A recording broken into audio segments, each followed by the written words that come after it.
Bikini అందాలతో సముద్రానికి సిగ పుట్టిస్తున్న యక్షిణి. Tollywood heroine వేదిక మరోసారి తన గ్లామర్ డోస్తో అభిమానులను ఆకట్టుకుంది.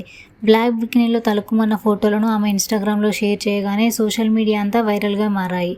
ఎక్కువగా ట్రెడిషనల్ లుక్స్తో కనిపించే వేదిక ఈసారి బోల్డ్ లుక్తో మెరిసి అందరినీ ఆశ్చర్యపరిచింది. ఆమె హాట్ పోజులు చూసి అభిమానులు కామెంట్ల వరదలు కురిపిస్తున్నారు. కొందరు ఆమె అందాలను పొగుడుతూ మెసేజ్లు పెడుతుండగా మరికొందరు వేదిక గ్లామర్పై మంత్రముగ్ధులవుతున్నారు. అందాలన్నీ అడవి కాచిన వెన్నెల అన్న పదం హీరోయిన్ వేదికకు కరెక్ట్గా సరిపోతుందేమో.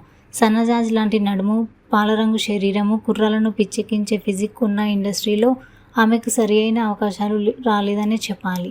40 ఏండ్లకు దగ్గర పడుతున్నా ఇంకా టీనేజ్ యువతిలా కనిపిస్తూ తన అందాలతో మత్తెక్కిస్తూనే ఉంటుంది. చేతిలో సినిమాలు లేకపోయినా సోషల్ మీడియాలో యాక్టివ్గా ఉంటూ పరువాల జాతర చేస్తోంది. సోలాపూర్కి చెందిన వేదిక 2006లో తమిళ చిత్రము మదరాసితో హీరోయిన్గా ఎంట్రీ ఇచ్చింది. ఆ చిత్రం పెద్దగా ఆకట్టుకోపోయినా ఆ మరుసటి ఏడాది లారెన్స్తో ముని చిత్రంలో నటించి హిట్ కొట్టింది. అదే ఏడాది నందమూరి కళ్యాణ్ రామ్ సరసన విజయదశమిలో టాలీవుడ్లోకి ఎంట్రీ ఇచ్చింది. ఆ తర్వాత తెలుగులో బాణం, దూరంగా దగ్గరగా, రూలర్, రజాకార్, పియర్ చిత్రాల్లో నటించిన తెలుగు ప్రేక్షకులు ఆమెను పెద్దగా పట్టించుకోలేదు.